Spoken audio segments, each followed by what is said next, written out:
Mga ka-vibes, magandang araw! Nagbabalik ulit ako para handugan kayo ng bagong kwento na pinamagatang Babalik ka pa nga ba?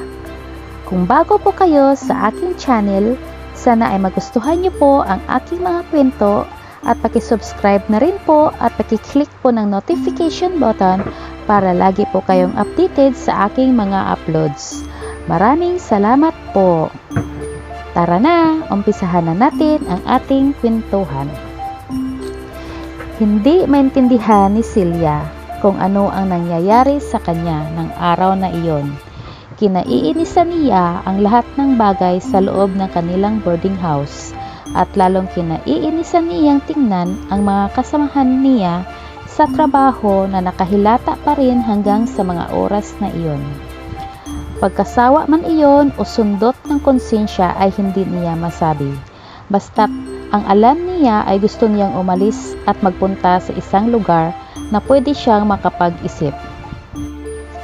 Kinuha ni Celia ang bag na lagayan niya ng damit at nagsilid doon ng ilang pirasong damit at personal na gamit.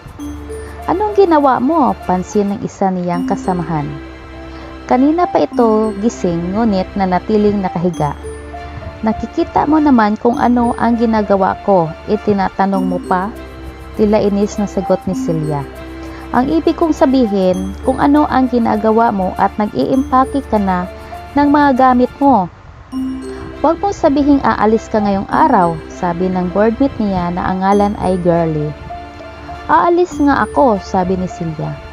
"Alam ba iyan ni manager? Lahat na lang ba ng kilos ko ay kailangan kong ipaalam sa kanya?" "Siyempre naman. Ano, sino ang boss natin?" Honey Girlie. "Kapag hinanap niya ako mamaya, sabihin mong nasiraan ang ulo at ngayon ay lumalaboy sa kalye." "Nako, iwan ko kung ano ang nakakain mo at bigla kang naging masungit," sabi ni Girlie. Nagising na rin ang iba pa nilang mga kasamahan. Nakamasid lang at nakikinig sa kanilang pag-uusap ni Girlie. Pagkatapos mag-impake ay walang lingon likod kung umalis ng boarding house si Celia. Pumara siya ng jeep sa tapat. Uuwi siya sa kanilang bahay na nasa liblib na lugar sa Quagga. Sarado ang munti nilang kubo nang dumating si Celia sa kanila. Lumibot siya patungo sa likod bahay at doon niya natagpuan si Lola Munda. "Lola," tawag ni Celia. May kahinaan na ang tainga ng matanda kaya kahit iilang hakbang na lang ang layo nito sa kanya ay kailangan pa niya itong tawagin ng malakas. Lumingon si Lola Munda. "Mabuti at umuwi ka, apo," natutuwang sabi nito. Minitiwan ang ginagapas na mga damo at lumapit kay Celia. "Kumain ka na ba? May natitira pa akong pagkain sa kusina." "Wala pa ho akong ganang kumain, Lola. Pupunta lang muna ako sa sapa. Lalaban ko ang mga dala kong maruruming damit." "Kayo ho, Lola, may marumi ba po kayong damit?" sabi ni Celia. "Naglaban ako kahapon, apo," sabi ni Lola Munda. "Ganun po ba? Sige ho, kukunin ko lang sa itaas ang langgana at lalakad na ako. May dala ho ako pasalubong ng mga pagkain dito. Kumain kayo." Konti lang ang kanyang labahin, kaya madaling nakatapos si Celia. Ngunit, hindi agad siya gumayak pabalik sa kanilang bahay. Ipinatong niya sa ibabaw ng isang malaking bato ang palangganang may damit at naupo sa katabi niyang bato. Sa kanyang pagkakaupo ay nagbalik sa kanyang isip ang alaala ng kanyang kabataan sa lugar na iyon. Dalawa lang silang magkapatid, parehong babae. Ang ikinabubuhay nilang mag-anak ay ang pagbubukid at pagtatanim ng mga gulay. Masaya sana sila kahit ganoon kasimple ang kanilang pamumuhay. Pero ang trahedya ay walang pinipili, mayaman man o mahirap. 10 taon siya noon nang isang gabi ay pasukin sila ng mga armadong kalalakihan. Walang awang pinagbabaril ng mga ito ang kanyang tatay. Nagtangkang sumaklolo ang nanay niya at nakakatandang kapatid, kaya pati ang mga ito ay nadamay. Siya at ang kanyang Lula Munda ay nakaligtas dahil mabilis lang nakapagtago.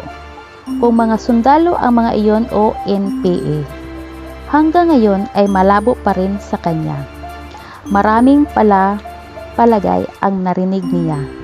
Pagkatapos ng pangyayari, may nagsasabing na paghinalaan daw na nakikipagtulungan sa mga sundalo ang kanyang ama para mahuli ang mga namumundok sa kabundukan ng Guagua. May nagsasabi rin na pinagbintangan itong espiya ng mga NPA. Hindi na niya nalaman ang totoo dahil ang kaso ng kanyang pamilya ay nabaon na sa limot sa pagdaraan ng mga araw. Ipinagpatuloy nila ng kanyang Lula Munda ang pagtatanim ng mga gulay na sila nilang ikinabubuhay. Nagsikap na rin siyang makapagtapos ang sarili kahit elementarya lang. Pagkatapos ay huminto na siya at pagtatrabaho na ang hinaharap hanggang sa may makapagturo sa kanya kung paano kumita ng pera sa madaling paraan. 15 taon lamang siya na makita niyang may malaking pakinabang pala ang taglay niyang ganda. Naputol ang pagdili-dili ni Celia nang may mauliningan siyang kaluskos at pag-uusap. May 3 Amerikanong naglalakad sa hindi kalayuan.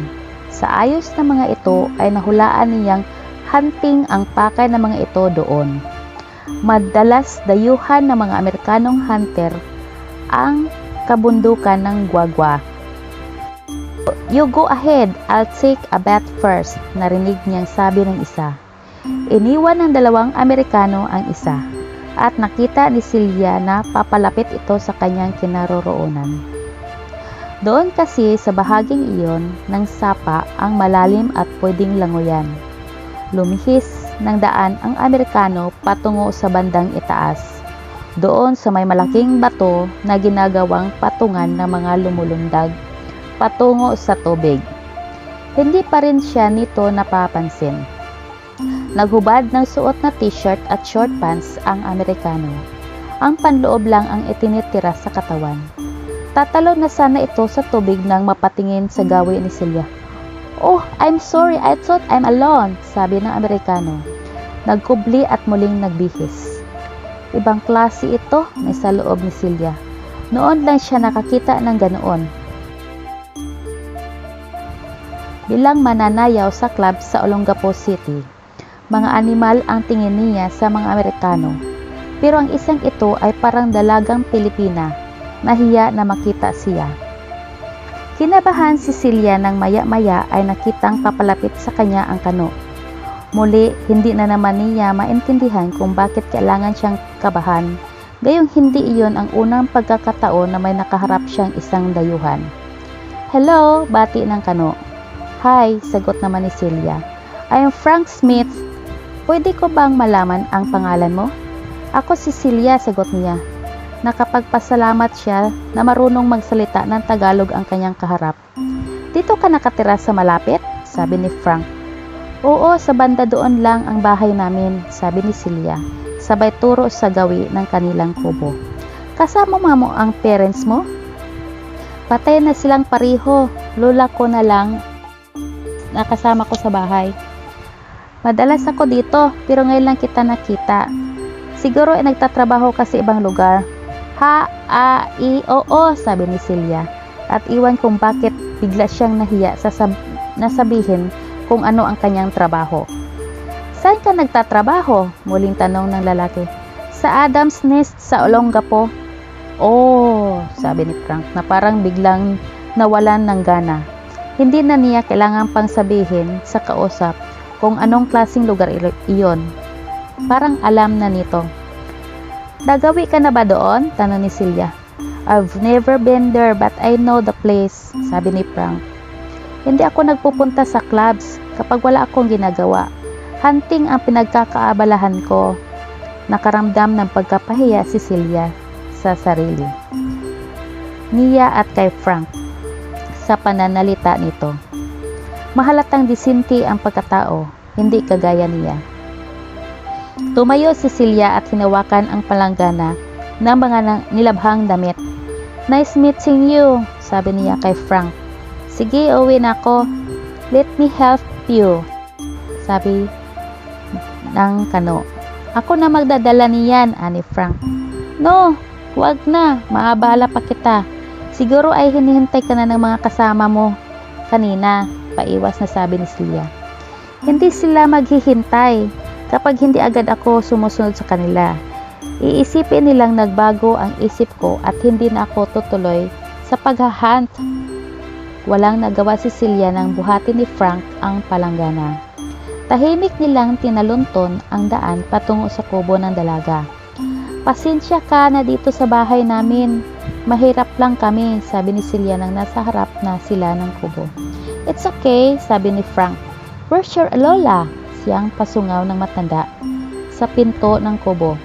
Dumating ka na pala, apo. Abat, may kasama ka pala, sabi ng matanda.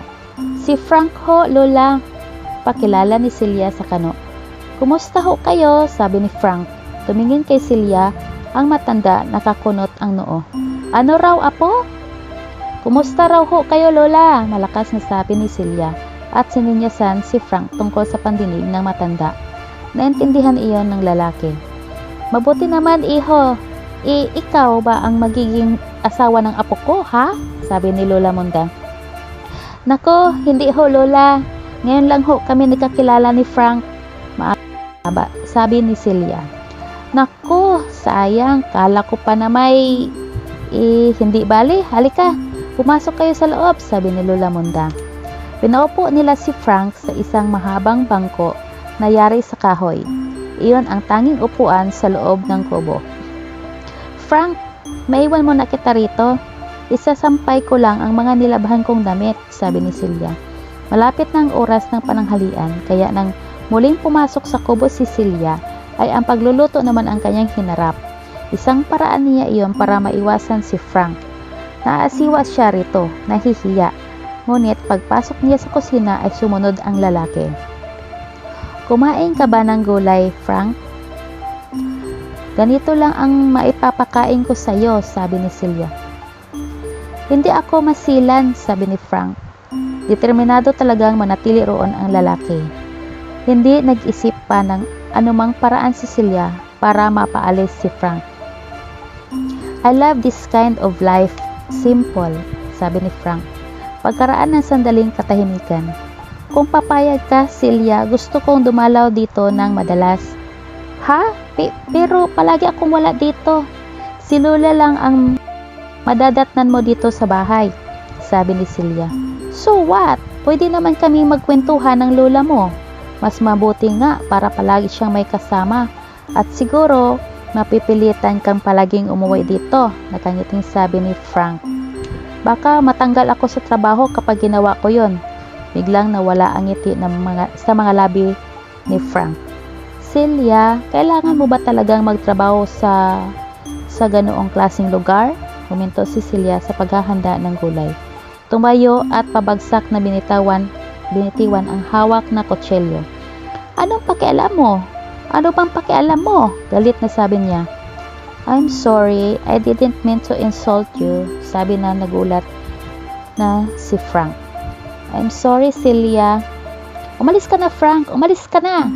Malungkot na tumayo si Frank at kinuha ang knapsack nito. Ngunit bago ito tuluyang umalis ay tumingin muna kay Celia, parang humingi ng patawad at pang-uunawa. Nang wala na si Frank ay pumasok sa pinakakwarto ng kubo si Celia. Hindi niya pinag-aksayahang sagutin ang itinatanong ng nagtatakang si Lola Monda. Sa loob ng kwarto ay ibinuhos niya lahat ang sama ng loob sa kanyang nararamdaman sa pag-iyak. Hindi kay Frank o sa mga sinasabi nitong masama sa kanyang loob, sa kanyang sarili. Walang ibang pwedeng sisihin sa naging kapalaran niya, kundi siya na rin. Siya ang nagpasya. Siya ang gumustong mangyari ang ganoon sa kanya. Pwede naman siyang mamili ng trabaho noon. Walang namilit sa kanya na lusungin ang putikan. Naging mahina siya. Hinayaan niyang masilaw ang kanyang sarili sa kinang ng salapi. kahit pa ang kahulugan niyon ay ang kapariwaraan. At ngayong na parang gusto na niyang tumalikod ay huli na ang lahat. Nakakulapol na sa buo niyang katawan ang dumi na pakiramdam niya ay hindi na kayang hugasan ng pinakataimtimang pagsisisi. Yumaman ba siya? Naging masaya ba siya sa kahit sandali? Hindi. Nasira lang ang kanyang buhay, ang ngayon niya at ang kanyang kinabukasan. Nawala ang respeto niya sa sarili. Inalis niya ang karapatan niyang respetuhin din ng iba. At ang lahat ng iyon, ang tanging kapalit ay kukunting halaga. 3 taon na siya ngayong nakalubog sa putikan. Sa kaibuturan ng kanyang pagkatao ay may humiyaw na baguhin niya ang sarili. Ngunit paano? Iwan man niya ang trabahong iyon, marumi pa rin siya sa paningin ng iba at sa mismong sarili niya. Matamlay pa rin si Celia nang magbalik sa pinagtatrabahoang club kinabukasan. Tumanggi rin siyang magsayaw ng gabing iyon. Tahimik siya nakaupo sa isang bakanting mesa nang may lumapit na negro sa kanya. Pag-upo nito sa kanyang tabi ay agad siyang kinausap na ang hangad ay mailabas siya. At gaya ng dati na niyang ginagawa, nagkunwari siyang magiliw sa negro kahit ang totoo gusto niya itong itulak sa inis. Nasa ganoon silang ayos nang mamataan niya ang lalaking iyon sa madilim na sulok ng club. Mag-isa lang ito at tila sila ang pinanonood. May kabang naramdaman si Celia. Isang hinala ang pumasok sa kanyang isip. Walang sabi-sabing iniwan ni Celia ang negro at lumapit sa kinaroroonan ng lalaki. Good evening, Celia. Frank. At dito nagtatapos ang unang yugto ng ating kwento. Abangan po ang susunod na kabanata. Maraming salamat.